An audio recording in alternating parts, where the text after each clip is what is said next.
பாதுகாப்புத்துறை அமைச்சர் ராஜ்நாத் சிங் தலைமையில் இன்னும் சில நொடிகளில் அனைத்து கட்சி கூட்டம் துவங்க இருக்கிறது. தாக்குதல் குறித்தும் பாதுகாப்பு நடவடிக்கைகள் குறித்தும் விளக்குகிறார் ராஜ்நாத் சிங். பஹல்காம் தாக்குதல் இந்த விவகாரத்தில் முக்கிய முடிவுகள் இந்த கூட்டத்தின் வாயிலாக எடுக்கப்பட வாய்ப்பு இருப்பதாகவும் அறிகிறோம். உள்துறை அமைச்சர் அமித்ஷா, வெளிவிவகாரத்துறை அமைச்சர் ஜெய்சங்கர், பாதுகாப்புத்துறை அமைச்சர் ராஜ்நாத் சிங் ஆகியோர் இதில் முக்கிய பங்காற்றுகிறார்கள் இந்த கூட்டத்தில். இது பற்றிய கூடுதல் கள விவரங்களை அறிவோம். எமது செய்தியாளர் ரமேஷ்குமார் இணைகிறார். Over to you Ramesh. இப்ப நீங்க பார்க்கக்கூடிய காட்சிகள் என்ன விவரிங்க? ஜம்மு காஷ்மீரில் நடைபெற்ற பயங்கரவாத தாக்குதல் தொடர்பாக மத்திய அரசின் சார்பில் ஏற்பாடு செய்யப்பட்டுள்ள அனைத்து கட்சி கூட்டம் துவங்கி இருக்கிறது. நாடாளுமன்ற வளாகத்தில் இருக்கக்கூடிய நூலக கட்டிடத்தில் இந்த கூட்டம் துவங்கி நடைபெற்று வருகிறது. அரசின் சார்பில் பாதுகாப்புத்துறை அமைச்சர் ராஜ்நாத் சிங், உள்துறை அமைச்சர் அமித்ஷா, வெளியுறவு அமைச்சர் ஜெய்சங்கர், நாடாளுமன்ற விவகாரத்துறை அமைச்சர் கிரண் ரிஜிஜு ஆகியோர் பங்கேற்றிருக்கிறார்கள்.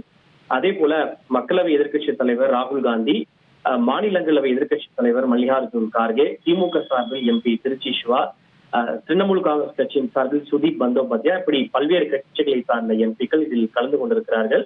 நாடாளுமன்றத்தில் 5 எம்பிக்களை கொண்ட கட்சிகளுக்கு மட்டுமே இந்த கூட்டத்தில் கலந்து கொள்ள அழைப்பு விடுக்கப்பட்டிருப்பது குறிப்பிடத்தக்கது. குறிப்பாக இந்த ஜம்மு காஷ்மீர் பயங்கரவாத தாக்குதல் எப்படி நடைபெற்றது, இதற்கான காரணம் என்ன, உளவுத்துறை சார்பில் ஏதேனும் அது சுணக்கம் இருக்கிறதா, அதில் ஏதேனும் தவறு நடந்திருக்கிறதா என்பது குறித்தெல்லாம் அனைத்து கட்சிகளுக்கும் அரசின் சார்பில், அமைச்சர்கள் சார்பில் விளக்கம் அளிக்கப்பட இருக்கிறது. இந்த விவகாரத்தில் இதுவரை இந்தியா எடுத்துள்ள நடவடிக்கைகள், அந்த பாதுகாப்பை இந்தியா எப்படி அதிகரிக்க போகிறது, இனிமேல் இது போன்ற சம்பவங்கள் அங்கு நடைபெறாமல் இருக்க என்ன அரசு என்ன செய்ய போகிறது அல்லது என்ன செய்ய வேண்டும் என்பது குறித்தெல்லாம் அனைத்து கட்சிகளுக்கும் மத்திய அமைச்சர்கள் விரிவாக எடுத்துரைக்க இருக்கிறார்கள். இது சிக்கலான ஒரு நேரம். இந்த நேரத்தில் அரசியல் கட்சிகள் இதில் அரசியல் செய்யாமல் அரசு எடுக்கக்கூடிய முயற்சிகளுக்கு அனைத்து கட்சிகளும் துணை நிற்க வேண்டும், உறுதுணையாக இருக்க வேண்டும் என்று அரசின் சார்பில் பொதுவாக கோரிக்கை விடுக்கப்படும். பல்வேறு கட்சிகளின் சார்பில் தங்களுடைய சந்தேகத்தை கேட்பார்கள், அதே போல் தங்களுடைய கருத்தை முன்வைப்பார்கள். நிச்சயமாக இந்த சம்பவத்தில் தொடர்புடைய குற்றவாளிகள், அதற்கு பின்னால் இருப்பவர்களை கண்டுபிடித்து நிச்சயமாக விரைவில் சட்டத்தின் முன் நிறுத்தி அவர்களுக்கு தண்டனை கொடுக்க வேண்டும் என்கிற ரீதியில் தன்னுடைய கருத்துக்களை முன்வைப்பார்கள். இறுதியாக அரசு எடுக்கக்கூடிய எல்லா முயற்சிகளுக்கும் நாங்கள் நிச்சயம் இதில் எங்களுடைய உறுதுணையை நாங்கள் வழங்குவோம் என்று அரசியல் கட்சிகளின் சார்பில் அரசுக்கு ஒரு ஆதரவு கரம் என்பது ஈட்டப்படும். ஏனென்றால் இது போன்ற நாட்டினுடைய பாதுகாப்பு சிக்கலான ஒரு தருணங்களில் யாரும் இதனை அரசியலாக்கி விடக்கூடாது. எனவே பல்வேறு கட்சிகளுடைய ஆதரவு என்பது அரசுக்கு மிக முக்கியமான ஒரு தேவை. அந்த அடிப்படையில் தான் பொதுவாக இது போன்ற தேச முக்கியத்துவம் வாய்ந்த காலகட்டங்களில் அனைத்து கட்சி கூட்டம் என்பது மத்திய அரசின் சார்பில் ஏற்பாடு செய்யப்படும். அதன் தொடர்ச்சியாகத்தான் தற்போது இந்த கூட்டம் நடைபெற்று வருகிறது. இதில் முக்கிய முடிவுகள் எடுக்கப்படுவதற்கான வாய்ப்புகள் எதுவும் நிச்சயமாக இல்லை.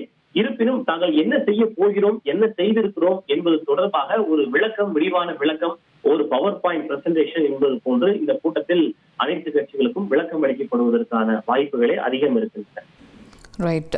தகவல்களை வழங்கியமைக்கு நன்றி ரமேஷ். இந்த சம்பவம் நடந்து 48 மணி நேரத்தை கடந்து சென்று கொண்டிருக்கிறோம். இந்த நிலையில் அனைத்து கட்சி கூட்டம் பாதுகாப்புத்துறை அமைச்சர் ராஜ்நாத் சிங் தலைமையில் நடைபெற்று வருகிறது. இந்த 48 மணி நேரத்தில் என்னென்ன நடவடிக்கைகள் எடுக்கப்பட்டிருக்குது, இந்த விவகாரத்தில் அடுத்த கட்ட நடவடிக்கைகள் உள்ளிட்ட பல்வேறு விஷயங்கள் தொடர்பாக இந்த கூட்டத்தில் விவாதிக்கப்படும் என்றே கள விவரங்கள் கூறுகின்றன. உங்கள் தந்தி ஒன் தொலைக்காட்சியில் அண்ணாமலை தினமும் மதியம் 12 மணிக்கு காண தவறாதீர்கள்.